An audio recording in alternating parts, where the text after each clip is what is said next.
What's up, everybody? Welcome back to the Move Better channel. I'm your host, Dr. Joe, and this is the Professor John Penisarada. Today, we're going to talk about knee pain, but from the backside. How does that happen? Where does it come from? And how we can help you out with that. Let's go. So the back of the knee can get a little tricky when there's pain.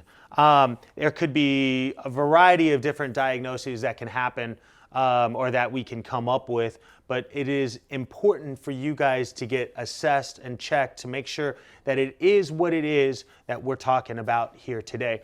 It could be a cyst. That's something that we're not going to be working on today. All right. There's a few things that attach to the back of the knee, and a lot of the time it's a crossover area of muscles. One of those areas is the gastroc, which is the calf muscle that starts from about midway from the mid of the lower part of your leg, which is your shin area, the backside, and it goes past the knee, and it goes and it attaches roughly around here. It kind of spreads out. Again, everybody's a little different, but for the most part, that gastroc comes past the knee and across. It could be the gastroc. It could be an unlocker of the knee, which is your popliteus muscle. And your popliteus muscle is a rotational unlocker of the knee. So when I say unlock, if your knee is locked out here, it helps with bending the knee. It helps with releasing tension. It's a shock absorber. It allows for your body to communicate from the lower half of the knee during your walking all the way up to the shoulders and how you manage your swing. You have your hamstring muscles in this area. You got your semimembranosus, your tendinosis, you have your bicep femoris. Those hamstring muscles all cross the knee in different areas, in parts of the different areas. So those all could be playing a role into what could be happening with the back of the knee. And then again, it could be a meniscus problem, it could be an ACL, it could be a PCL, it could be an MCL or an LCL, and all the LCLs and all the LELs, whatever it is. The LOLs. And the LOLs. So there could be a variety, again, there could be a variety of different reasons why you're dealing with back or with the back of the knee pain. So it's important for you guys to get checked.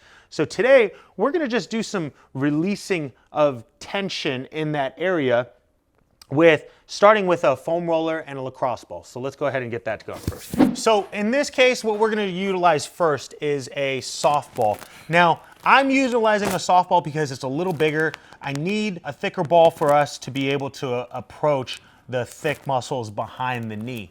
And so the way he's going to start is he's going to start from the closer to the hip, which what we call proximal. We're going to start from the top part here, and he's just going to press on the inner side of that hamstring, and he's just going to press into it, and he's going to lock his knee out, and then he's going to relax the knee, and then he's going to press into it again. Now, on our case right now, we're on a soft surface. I want you guys to be on more of like a hard bench or a metal chair or something that's going to allow for not so much give. You're going to be able to put a lot of pressure into that. If you're going to be on the floor, you could do this on the floor as well. It's a little easier to hit the hamstrings on a seated chair because you can sit up. It's a little bit more relaxing on your body for your core, and you're going to put a little bit more pressure into that as you roll your foot in and out, getting closer to the adductors, pressing, and then after you do that a couple of times, you're going to get the ball and you're going to bring it a little bit lower, closer to the knee, and you're going to go on the inside part of the hamstring. If you're feeling the pain on the back side of the knee on the outside, then you're just going to go to the outside part of the knee or the outside part of that hamstring muscle, and you're just going to keep pressure on that. Now, you can utilize a foam roller, you could utilize a hypervolt, you could utilize a Theragun, a percussion therapy piece that you guys have. Those all will help, but it's important to increase mobility or increase movement of your hip while you do the soft tissue work, right? Because this is going to be all self-administered. The next exercise is you're going to get below the knee because, hey, if it's coming from the gastroc or the calf muscle here, we've got to release that tension too. So imagine John's on the floor. We're on a hard surface. Imagine that. We are putting pressure into his calf here, and he's just going to go directly down the center here. And all he's going to do is flex his toe up, point the toe, flex the toe back up, point the toe, and then he's going to get onto the outside part of the calf. There you go. And then you're going to point and flex. Point and flex. Good. Keep going there. Now notice I don't have to have him lift his hips up and roll up and down. All he's doing is just trying to smash and put pressure and almost like a self-massage into that calf. And you're going to turn into that gastroc right there. And then now notice I'm also not going directly under the kneecap, right? I'm going above and below the knee. If I'm trying to get the popliteus muscle, remember that knee unlocker, then I might go a little bit, but I'm not going to go as hard as he's doing it right now. I want to try to release that tension, and I'm trying to just put pressure into the muscle to allow for a better signal of fluidity or flexibility of that muscle. So we're just trying to create movement while adding pressure, adding that self-massage here. So the next exercise that we're going to do is we're going to try to increase stretch and flexibility. So all he's going to do here, you're just going to hold your leg up. There you go. And all he's going to do is just kick his leg straight up, hold it, 3, 2, 1, drop that leg down. Right back up, 3, 2, 1, stretch it out, and right back down. And we're going to do a little bit more of a dynamic stretch here. Right back down and up. And he's trying to just increase the flexibility here. This is going to go ahead and turn those pain signals off as we're trying to stretch. Now remember, if there's too much pain while you're trying to stretch this out, it might not need more stretching. So that's the reason why I'm trying to get him into more of a dynamic phase right now before we start utilizing ways to unlock the knee, okay, or to increase strength into the knee. Good. 2 more. 1. Ooh, and last one. Correct. And 2.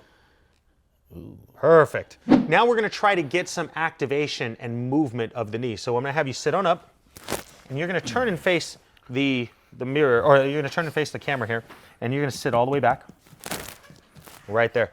And you're going to hug this knee, bring it in. Perfect. Now, hold this. There we go, perfect. Now, with John here, what we have him doing is he's hugging the back of his knee here. And one of the things about those knee unlockers is that it allows for a mild rotation of this tib or the shin in front of his leg. He's locking his femur in place while he's going to start working on rotation of the tib here. So as he's going in and out with his ankle, we're noticing that bone right here, it's very mildly rotating.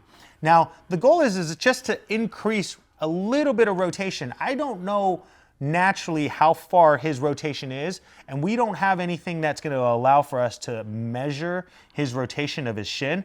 And so, but it is important for us to retrain this just so we can have the mechanism that allows our knee to bend to start to rotate, okay? So this is a rotational aspect of the shin and allowing for a little bit more freedom behind the knee.